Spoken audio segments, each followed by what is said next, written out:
অস্ত্রের ঝঞ্ঝানিতে উত্তপ্ত মোহাম্মদপুর। জননিরাপত্তায় যখন রাজধানীর এই ক্রাইম জোনে অতিরিক্ত পুলিশ কাজ করছে, ঠিক তখনই এখানকার সন্ত্রাসীরা হামলা করে বসেছে খোদ পুলিশের উপরেই।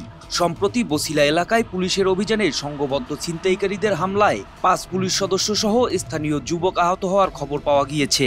এতে প্রশ্ন উঠেছে, আইন শৃঙ্খলা রক্ষায় কতটা সক্ষম পুলিশ প্রশাসন। জড়িতদেরকে ঘটনা জড়িত সন্দেহে আমরা প্রায় ১৭ জন গ্রেপ্তার করছি। দুটো অভিযানে ১৭ জন গ্রেপ্তার আছে, আর বাকিদেরকে গ্রেপ্তার প্রক্রিয়াধীন। পুলিশ সদস্য যারা আহত হয়েছিলেন ওরা কি চিকিৎসাধীন? না, ওরা প্রাথমিক চিকিৎসা পরে ওদেরকে এখন বিশ্রামে রাখা। একদিকে থানা লুটের ৬ মাস পার হলেও উদ্ধার করা যায়নি সব অস্ত্র, অন্যদিকে কিশোর গ্যাং সহ সন্ত্রাসী গ্রুপের চাঁদাবাজি, ছিনতাই, ডাকাতির ঘটনায় এখনো সেখানে বিরাজ করছে আতঙ্ক।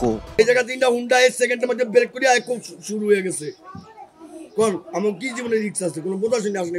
ওই যে আপনাদের ধরাইলাম কি গ্যাগে দিলে এলাকায় কোনো বোঝাশোনা জিজ্ঞেস করেন। ৫ আগস্টের পর থেকে মোহাম্মদপুরে এখনো দিনে দুপুরে নানা অপরাধমূলক কর্মকাণ্ড চলছে। স্থানীয়দের দাবি, এতে ব্যবহার হচ্ছে থানা থেকে লুট হওয়া অস্ত্র। ৫ তারিখে বিভিন্ন থানা জ্বালিয়ে দেয়, থানা পুড়িয়ে দেয়, বিভিন্ন প্রশাসনের অস্ত্রগুলো লুট হয়। এই অস্ত্রগুলো বিভিন্ন কিশোর গ্যাংয়ের কাছে চলে যায়। মোহাম্মদপুর যে একটা রেড জোন, ক্রিমিনাল জোন হিসেবে আছে, আমরা এর থেকে মুক্তি চাই। যদিও যৌথ বাহিনী ও পুলিশের নিয়মিত অভিযানে কিছু কিশোর গ্যাং সদস্য গ্রেপ্তার হলেও উদ্ধার হয়নি সরকারি অস্ত্র। ব্লকেট করে আমরা প্রায় ১৫০ শতাধিক চিহ্নিত ছিনতাইকারী কিশোর গ্যাংয়ের সদস্যদের কিন্তু আইনের আওতায় আনতে সক্ষম হয়েছে।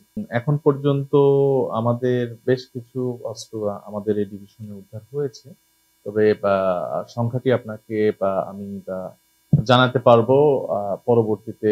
এদিকে ৭ ফেব্রুয়ারি শুক্রবার রাতে সেনা অভিযানে অস্ত্র ও বুলেট সহ গ্রেপ্তার হয় ১৭ জন। স্থানীয়রা মনে করেন, যৌথ বাহিনীর এমন অভিযান চলমান থাকলে উদ্ধার হবে সরকারি অস্ত্র, আইনের আওতায় আসবে সন্ত্রাসীরা, শান্তি ফিরবে মোহাম্মদপুরে। মোহাম্মদ সায়েম, RTV।